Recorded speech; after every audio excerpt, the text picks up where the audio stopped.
Imagine this.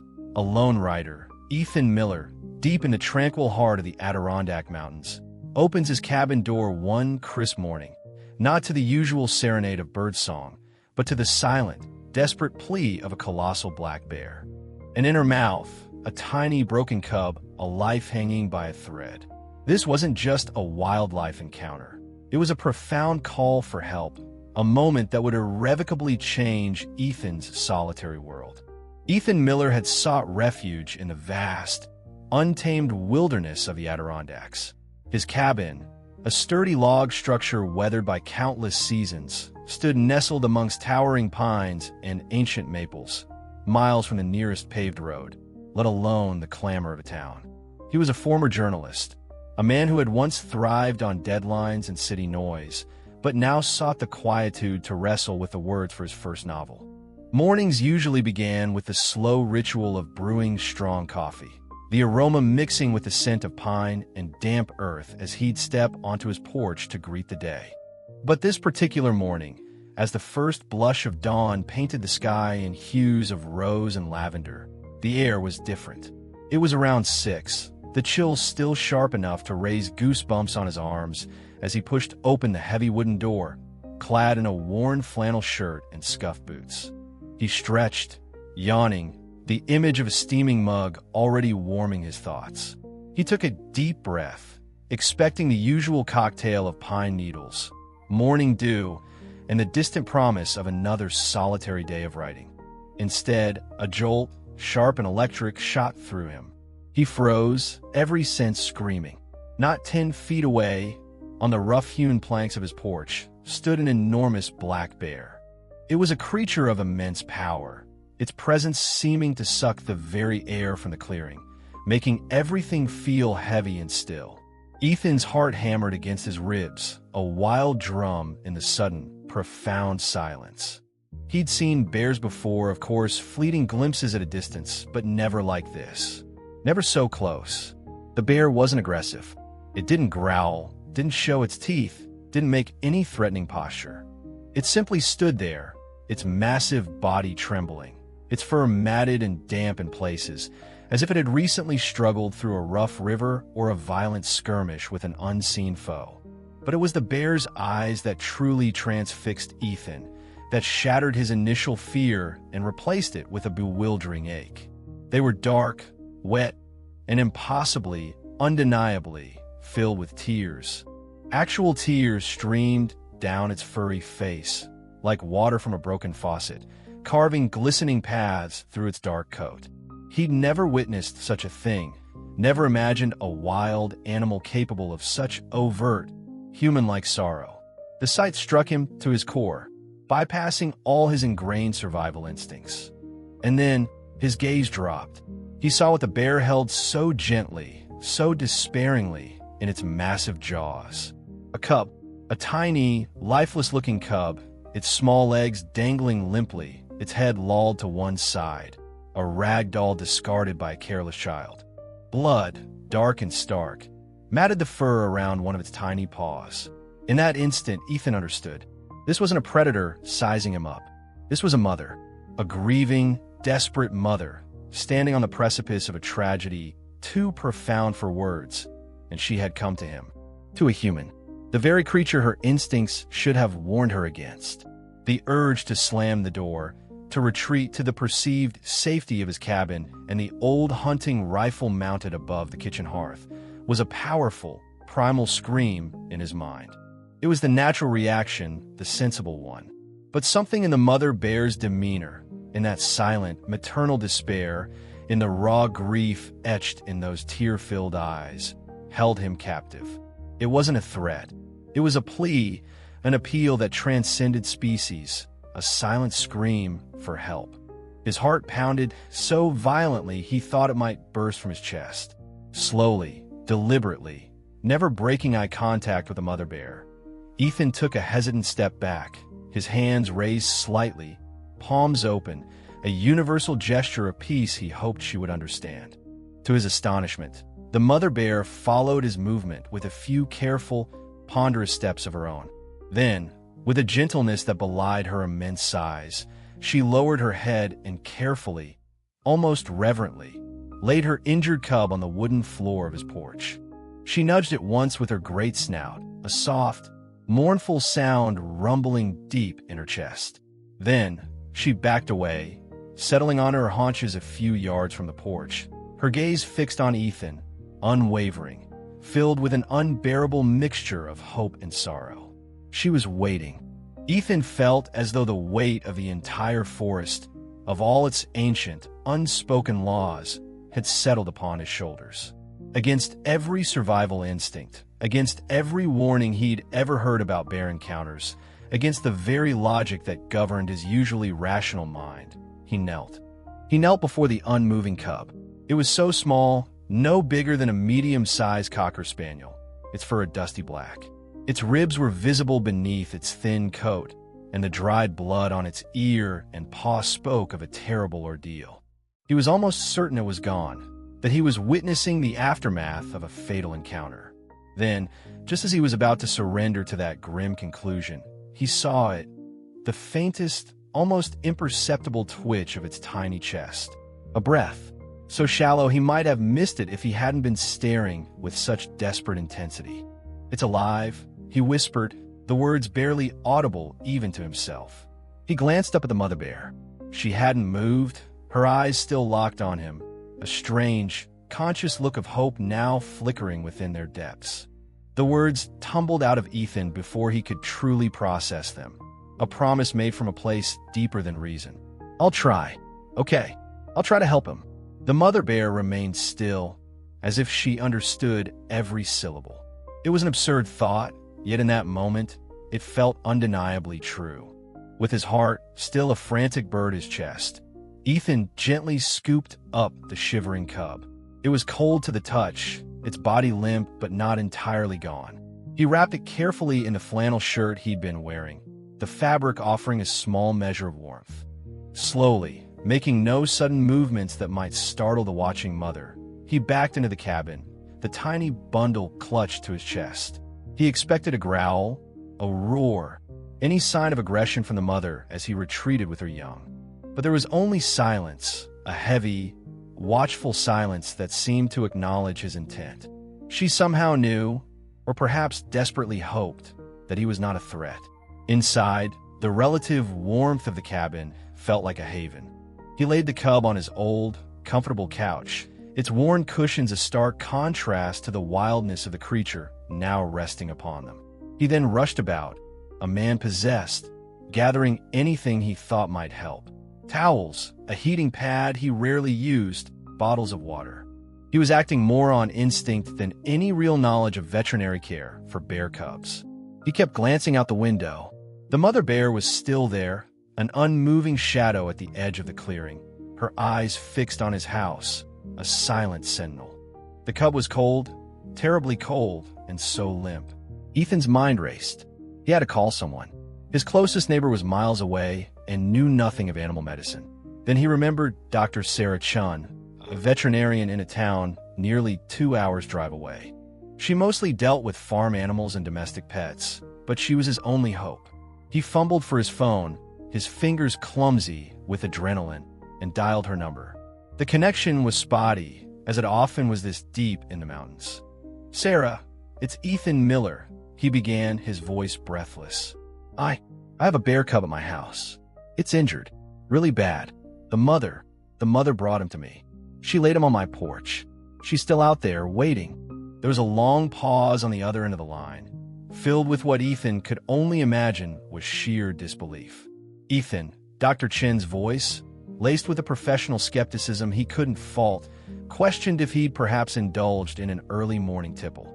"No, damn it," Ethan insisted, his voice tight with urgency. "I'm completely serious. I don't have time to explain fully. What do I do to keep him alive?" Another pause, then a sigh. "Okay, Ethan. First, warmth. Keep him warm. Use blankets, the heating pad on low, but not directly on his skin. Check for any open bleeding. If there is, apply gentle, firm pressure. Don't try to give him any solid food. Only fluids if he can take them. You could try a little warm water with a tiny bit of honey, drop by drop, if he's conscious enough to swallow. I'll call Mark Riley." He used to work at a wildlife rehab center. He'll know more. We'll get there as soon as we can, but it'll be a couple of hours at least. Hold on, Ethan. Ethan hung up, his mind reeling but focused. He found an old bottle of raw honey in his kitchen, a souvenir from a local farmer's market. He mixed a small amount with warm water. Using a turkey baster, the closest thing he had to a dropper, he carefully pried open the cub's tiny mouth and let a few drops of the sweet liquid trickle in. At first, there was no reaction. His heart sank. He tried again. Then, a flicker. The cub's tiny, pink tongue moved, just slightly, and Ethan felt a surge of hope so powerful it almost buckled his knees. "That's it," he murmured. "Come on, little fighter. Stay with me." He sat beside the cub for what felt like an eternity, but was probably closer to an hour, talking to it in low tones, humming, sometimes swearing quietly to himself in sheer helplessness.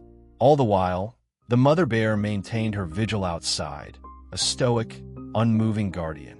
Ethan kept the fire in his wood stove stoked, making the cabin almost uncomfortably warm for him, but he knew the cub needed the heat. When Dr. Chun and Mark Riley finally arrived, the sun was high in the sky. The mother bear, startled by the approaching vehicle, had retreated further into the tree line, but was still visible, her anxious eyes never leaving the cabin. "Oh my God, you weren't joking," Sarah breathed as she saw the tiny creature on Ethan's couch, now nestled in a makeshift bed of towels. Mark Riley, a rugged man with kind eyes, immediately got to work. He examined the cub with a professional focus that Ethan found immensely reassuring. "This is a bite from an adult male," Mark said after a careful check of the paw and ear. Sometimes, male bears will kill cubs that aren't their own to bring the female back into estrus. This little one is lucky his mother managed to save him and, well, bring him to you. It's amazing she chose a human. His words painted a grim picture of the harsh realities of the wild, a world far removed from the romanticized notions Ethan sometimes entertained his writing. They cleaned the wounds meticulously, administered antibiotics from their kit, and carefully bandaged the injured paw. They also managed to get a small amount of electrolyte solution into the cub. He's severely dehydrated and weak, probably from blood loss and shock, Mark explained. The next 24 hours are critical. Keep him warm, keep trying with the fluids.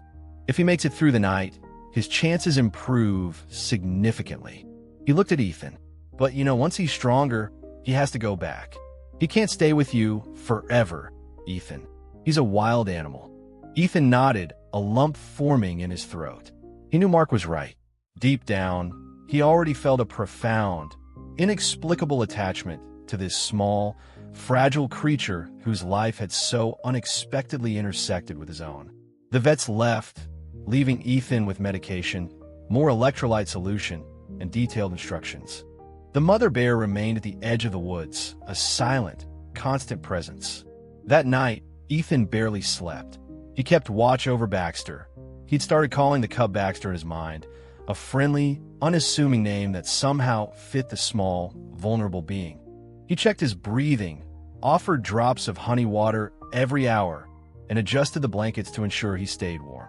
Slowly, miraculously, over the next few days, Baxter began to improve. His breathing grew stronger, he started to take more fluids, and one morning, Ethan found him with his eyes open, weakly trying to push himself up. A wave of relief washed over Ethan. He continued his round-the-clock care, and Baxter, in turn, started to show signs of a playful personality.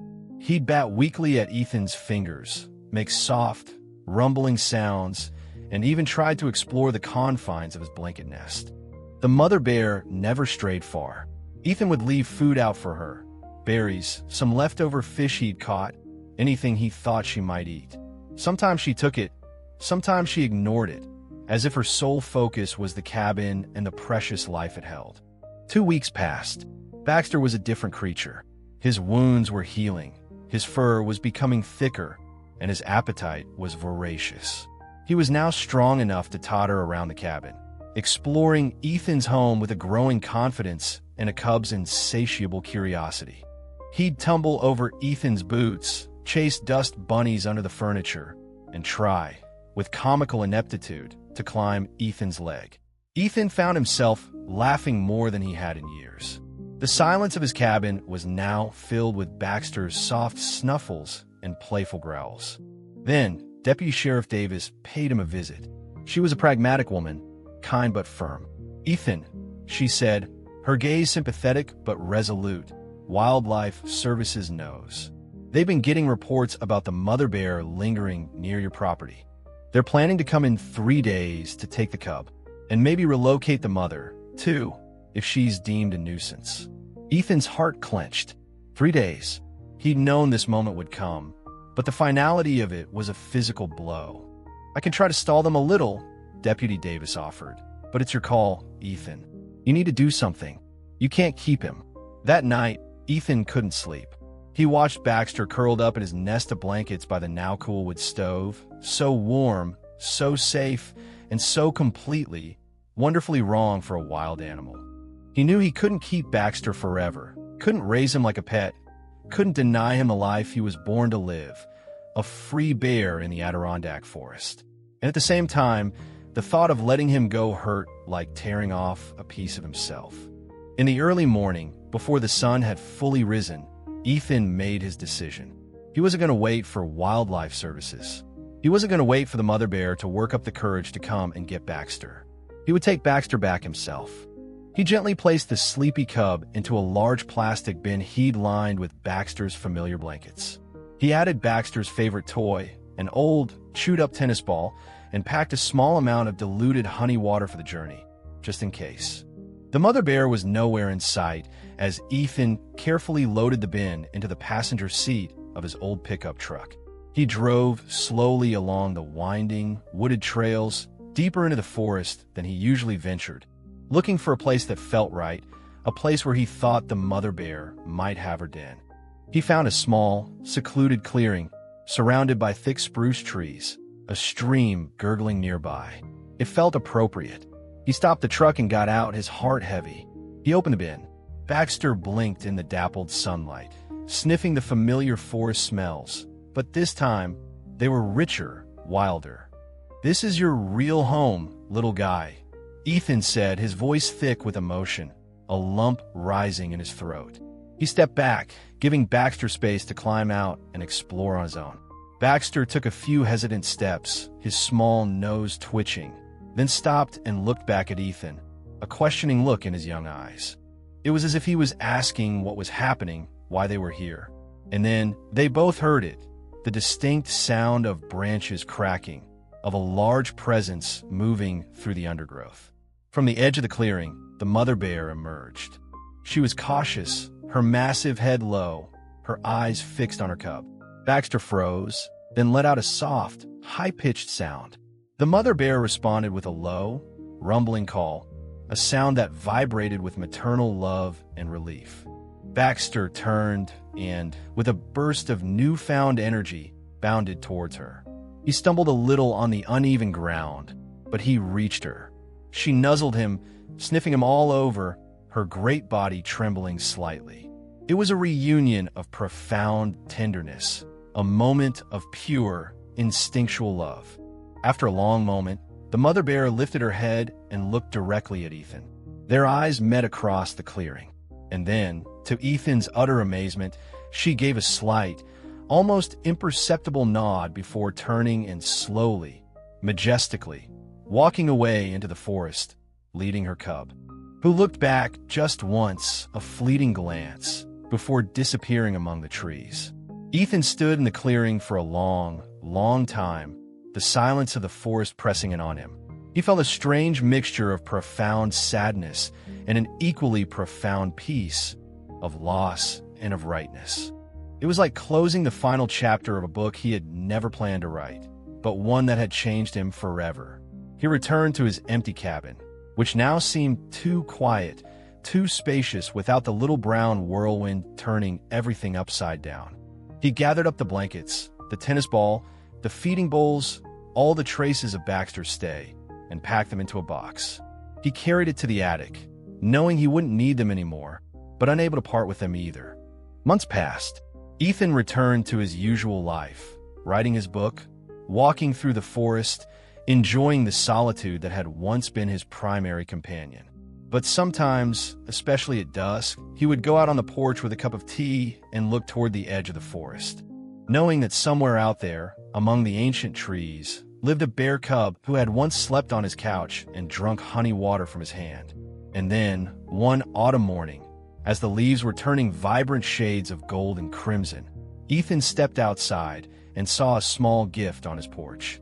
A handful of ripe wild berries, carefully placed in a little pile, as if someone had taken the time to collect them just for him. There was no one around, but Ethan knew. He smiled, looking into the forest where he thought he saw a shadow flicker. Maybe just a play of light, or maybe the mother and her cub, who had once been part of his life, letting him know they were all right, that they remembered, that they were grateful. Since then, every autumn, when the air turns crisp and the forest floor is carpeted with fallen leaves, Ethan finds small gifts on his porch. Berries, pine cones, once even a beautiful, smooth river stone. They are a quiet reminder of an extraordinary encounter, a testament to the unexpected bonds that can form between the wild and the tame. They remind him that compassion knows no boundaries, and that trust, once given, can echo through the seasons, a silent thank you from the heart of the wilderness. And as he writes, he often thinks of that mother bear who trusted him with the most precious thing she had, and of the cub who taught him that to truly love sometimes means knowing how to let go. His little wooden bear figurine sits on his writing desk, a permanent memento of those few weeks when his solitary cabin became a shelter for a wild creature. And he, if only for a little while, became the guardian of a life that was never his to keep, but only to protect, before returning it to its rightful owner, the endless forest and the mother who never stopped waiting.